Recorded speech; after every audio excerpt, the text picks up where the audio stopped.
Here is the Hindi translation of chapter 19, The Truth. अध्याय सच्चाई। जब मैंने उसे वह निकनेम लेते सुना तो ऐसा लगा जैसे मेरे शरीर में खून जम गया हो। पूरी दुनिया में केवल एक ही इंसान है जो मुझे उस नाम से बुलाता है, सैफायर। मैंने फुसफुसाते हुए कहा, समझ नहीं पा रहा था कि वह जिससे मैं 3 साल पहले तलाक ले चुका हूं, अब मुझे अचानक रात में फोन क्यों कर रही है, वह भी इतनी घबराहट के साथ। ऐसा क्या हो गया जो उसे मजबूर कर दिया कि वह मुझसे मदद मांगे? मुझे तुम्हारी मदद चाहिए। जब वो वापस आएगा तो मुझे मार डालेगा। उसका कांपता हुआ डर भरा स्वर मेरे कानों में गूंजा। ठीक है, पहले तुम शांत हो जाओ और मुझे बताओ कि अभी वहां क्या हो रहा है। मैंने शांत स्वर में पूछा। उम्मीद थी कि वह कुछ हद तक खुद को संभाल पाएगी ताकि बात समझा सके। मैं बड़ी मुसीबत में हूँ। मैंने रूफ्स को नाराज कर दिया है और अब मुझे लगता है कि जब वो लौटेगा तो वो मुझे और डांटे को मार डालेगा। उसने घबराहट में जल्दी जल्दी कहा, ठीक है, मैं तुम्हारे पास आ रहा हूँ, मुझे एड्रेस दो। मैंने बिना कोई सवाल पूछे उससे कहा, क्योंकि उसकी आवाज बता रही थी कि वो पैनिक अटैक के कगार पर है। जब उसने तेजी से पता बताया तो मैंने उसे एक स्टिकी नोट पर लिया। फिर मैंने उसे बताया कि मैं 1 घंटे में वहां पहुंच जाऊंगा और तुरंत अपने बेडरूम से बाहर भागा। मैंने ये भी नहीं सोचा कि मैं शॉर्ट्स और सफ़ेद कॉटन की टी शर्ट में हूँ। मैंने फौरन फ्रंट डोर से बाहर निकलते हुए अपनी अड़ी की चाबी उठाई, क्योंकि वही मेरी सबसे तेज़ कार है, और गैराज की ओर दौड़ा। जैसे ही मैं कार में बैठा, मैंने इंजन स्टार्ट किया और जीपीएस में सैफायर का दिया हुआ पता डाला। फिर तेजी से गैराज से रिवर्स करते हुए उस लोकेशन की ओर निकल पड़ा। रास्ते में मैंने पुलिस को कॉल किया ताकि अगर कोई ऐसी परिस्थिति आ जाए जो मैं अकेले नहीं संभाल पाऊँ, मदद मिल सके। पुलिस वाले ने आश्वासन दिया कि वे एम्बुलेंस के साथ जल्द से जल्द वहां पहुंचेंगे, और फिर कॉल डिस्कनेक्ट कर दी। मैं सड़क पर जैसे पागल हो गया था, जहां मौका मिलता वाहनों को काटकर आगे निकलता। लेकिन मेरी सोच बार बार थी, आखिर ऐसा क्या हो गया सैफायर के साथ कि वह इतनी डरी हुई है और सोच रही है कि कोई उसे और इस डांटे नाम के आदमी को मार डालेगा। और सबसे बड़ी बात, वह मुझसे मदद क्यों मांग रही है? उसने पुलिस को क्यों नहीं बुलाया? मुझे हमेशा लगता था कि उसे मेरी कोई परवाह नहीं है। ये सारी बातें मेरे दिमाग में घूम रही थीं, और कब जीपीएस ने बताया कि मैं अपनी मंजिल पर पहुंच गया हूं, मुझे खुद भी नहीं पता चला। यह अपार्टमेंट कॉम्प्लेक्स बिल्कुल सुनसान जगह पर बना हुआ था। जैसे ही मुझे बिल्डिंग के सामने पार्किंग मिली, मैं कार रोककर तुरंत इंजन बंद किया, सुरैत बाहर निकला और कार लॉक कर दी। फिर मैं अपार्टमेंट की तरफ दौड़ पड़ा। मैंने उस पुराने जंग लगे लिफ्ट की तरफ देखा तक नहीं, और सीधा सीढ़ियों की तरफ भागा और बिना रुके ऊपर चढ़ता चला गया, जब तक मैं 5वीं मंजिल, जो सबसे ऊंची थी, तक नहीं पहुंच गया। जब मैं सही दरवाजे तक पहुंचा, मेरी घड़ी में स्पेनर्स बज रहे थे। सीढ़ियां चढ़ने की वजह से मेरी सांसें तेज चल रही थीं, और मैं दरवाजा खटखटाने ही वाला था कि तभी अंदर से कुछ भारी चीज के गिरने की जोरदार आवाज आई, और किसी के चिल्लाने की आवाज भी। जैसे ही ये आवाजें सुनी, मैं दरवाजा खटखटाना भूल गया और तुरंत उसे खोलने की कोशिश की, लेकिन दरवाजा लॉक था। मेरे पास एक ही रास्ता था, उसे जबरदस्ती खोलना। मैंने अपने पूरे शरीर का वजन डालकर दरवाजे को तोड़ने की कोशिश की। 5 बार कोशिश करने के बाद दरवाजा जोर से दीवार से टकराकर खुल गया और एक भयंकर आवाज हुई। मेरा कंधा तेज दर्द कर रहा था, लेकिन अंदर जो नजारा मैंने देखा, उसने मेरी सारी तकलीफ भुला दी। पूरा अपार्टमेंट जैसे तूफान की चपेट में आ गया हो। सारा फर्नीचर उल्टा पड़ा था, लैंप जमीन पर टूटे हुए थे और हर जगह शीशे के टुकड़े बिखरे हुए थे। मैं अभी इस बर्बादी को देख ही रहा था कि तभी मुझे लिविंग रूम की दीवार के पीछे से चीखने की आवाज सुनाई दी। मैं बिना कुछ सोचे दौड़ पड़ा, फर्श पर टूटे हुए कांच को कुचलते हुए उस दिशा में जहां से आवाज आ रही थी। दीवार के पीछे पहुंचते ही मुझे एक अंधेरी सी हॉलवे दिखी, जिसमें दाईं ओर 3 दरवाजे थे। सारे दरवाजे बंद थे, सिवाय आखिरी दरवाजे के, जो पूरी तरह खुला हुआ था और वहां से रोशनी आ रही थी। वहीं से चीखने और चीजें गिरने की आवाजें भी आ रही थीं। इसलिए मैं बिना एक पल रुके उस कमरे की ओर दौड़ा। मेरी आंखों को कमरे की तेज रोशनी में ढलने में कुछ सेकंड लगे, और जब मेरी नजरें रोशनी में साफ देखने लगीं तो सबसे पहले जो मैंने देखा वह था एक हट्टा कट्टा आदमी जो मुझसे कुछ इंच छोटा था। बिखरे हुए जेड ब्लैक बाल, एक पुरानी दाग धब्बों से भरी सफेद टी शर्ट और घिसे हुए ट्रैक पैंट पहने, बिस्तर के पास खड़ा जोर जोर से किसी पर चिल्ला रहा था। उसका दायां हाथ हवा में उठा हुआ था, जैसे वो किसी को मारने ही वाला हो। मेरी नजर नीचे गई कि वो किसे मारने वाला है, और तब मैंने देखा सैफायर जमीन पर सिकुड़ी हुई पड़ी थी, अपनी पेट को पकड़े रो रही थी, और उसका शरीर खून से लथपथ था। ये देखते ही मेरी रगों में खून जम गया और गुस्से की ऐसी लहर उठी कि मैं कुछ सोच भी नहीं पाया।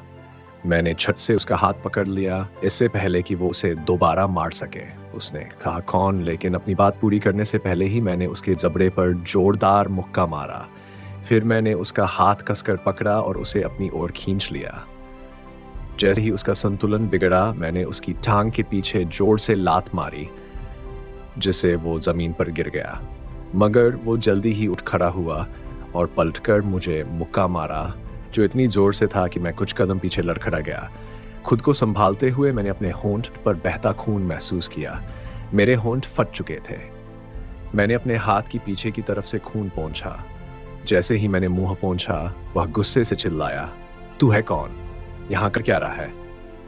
मैंने एक खतरनाक मुस्कान के साथ कुछ सनकी अंदाज में कहा, मैं हूं तुम्हारा सबसे बुरा सपना। उसकी आंखें संकीर्ण हो गईं और फिर वो मुझ पर ऐसे दौड़ा जैसे कोई फुटबॉल खिलाड़ी दौड़ता है। लेकिन मैं वहीं खड़ा रहा, खुद को संभाला, और जैसे ही उसने मुक्का मारने के लिए हाथ उठाया, मैंने नीचे झुककर उसके पसलियों पर पूरी ताकत से मुक्का मारा। मुझे पसलियों के टूटने की क्रैक की आवाज सुनाई दी, जो बहुत संतोषजनक लगी।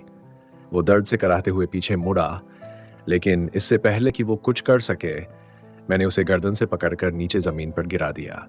फिर मैंने उसे कसकर दबोच लिया और तब तक उसके चेहरे पर मुक्के बरसाता रहा जब तक उसका चेहरा पहचान में न आने लायक न हो गया। और जब मुझे पूरी तरह यकीन हो गया कि वो बेहोश हो चुका है, तभी जाकर मैंने रुकना ठीक समझा।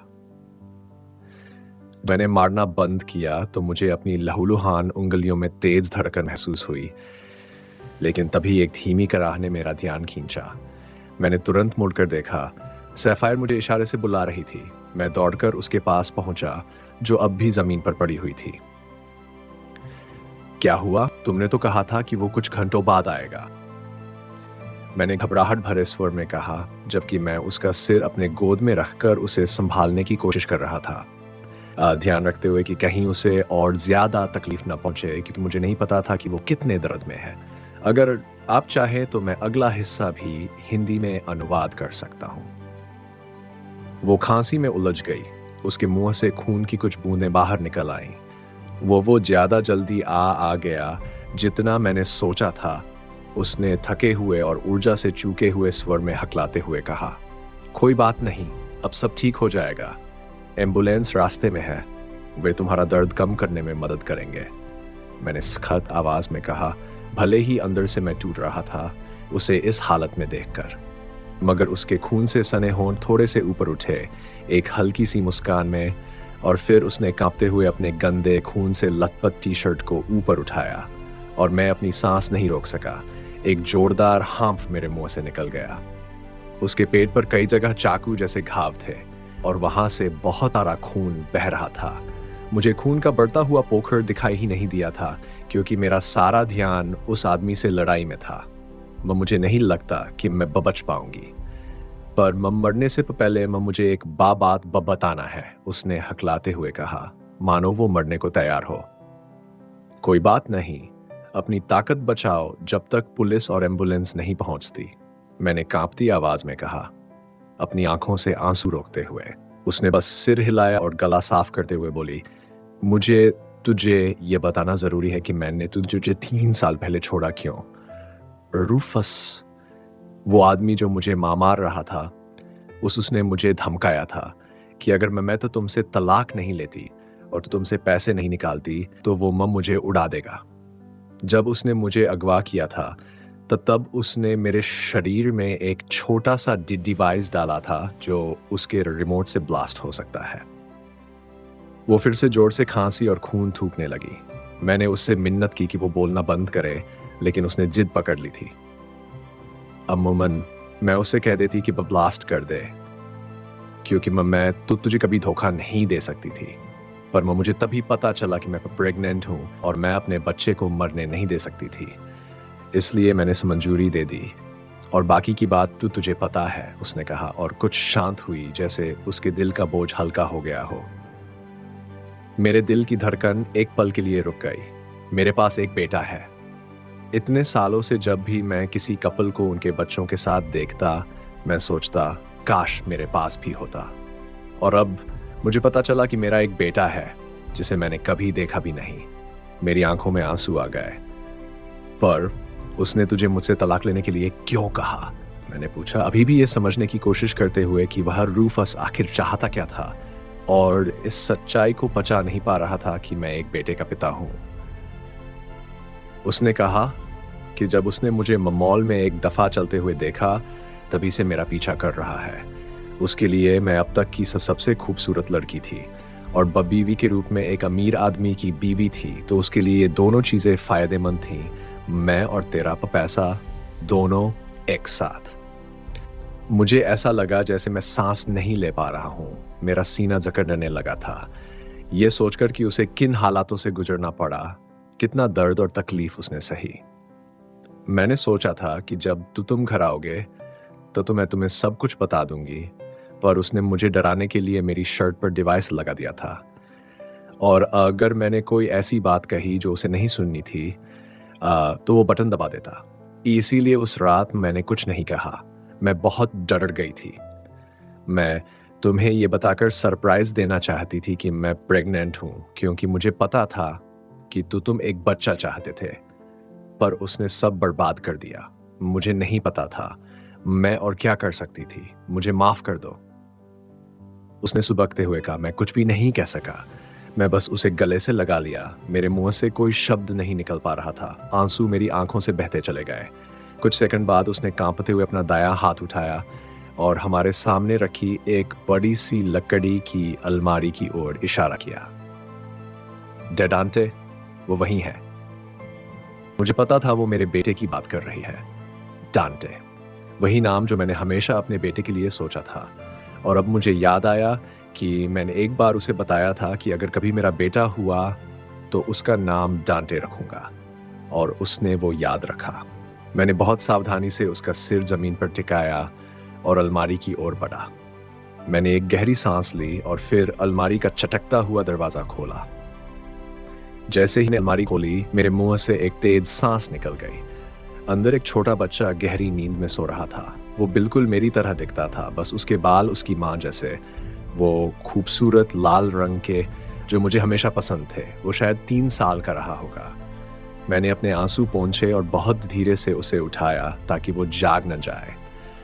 मैं नहीं चाहता था कि वो अपनी माँ को इस हालत में देखे। ये उसके जीवन भर का ट्रॉमा बन जाता। मैं उसे उठाकर वहीं ले गया जहां सफायर जमीन पर पड़ी थी, ताकि वो देख सके कि उसका बेटा सुरक्षित है। उसके शरीर पर थोड़ी बहुत खरोंचें और चोटें थीं, लेकिन मैं बेहद शुक्रगुजार था कि उसने अपने बच्चे को किसी गंभीर चोट या मौत से बचा लिया। जब मैं सफायर के पास पहुंचा, मैंने अपने बेटे को इस तरह से गोद में संभाला कि सफायर उसका चेहरा देख सके। जैसे ही सफायर ने डांटे का चेहरा देखा, उसके चेहरे पर एक उजली मुस्कान खिल गई। उस क्षण वो बुरी हालत में होते हुए भी बेहद खूबसूरत लगी। मेरा बी बॉय। डांटे का चेहरा उसके करीब था और देखा कि कैसे खून से होंठ कांपते हुए डांटे के माथे पर एक आखिरी चुंबक थे। डांटे का ख्याल रखना और जानना कि मैं तो तुमसे हमेशा प्यार करती थी, करती हूं और करती रहूंगी। ये कहते कहते उसकी आंखें धीरे धीरे बंद होने लगीं। जब मैंने उसके शब्दों का अर्थ समझा तो मैं चिल्ला पड़ा, अपनी आंखें खुली रखो, एम्बुलेंस बस आने ही वाली है। लेकिन वो नहीं जागी। मैंने उसे हिलाया, पुकारा, मगर कोई जवाब नहीं मिला। मैं फूट फूट कर रोने लगा। भी तुमसे प्यार करता हूं। मैं डांटे को खेले से पालूंगा। प्लीज मुझे छोड़कर मत जाओ। मेरी चीखों और हड़बड़ाहट से मेरा बेटा डांटे उठ गया और जोर-जोर से रोने लगा। मैं बिल्कुल असहाय महसूस कर रहा था। मैं नहीं जानता था अब मुझे क्या करना चाहिए। मैं पूरी तरह सफ़ायर के खून से सना हुआ था, अपने ही विचारों में खोया हुआ, अपने बेटे रोने की आवाज़ के बीच।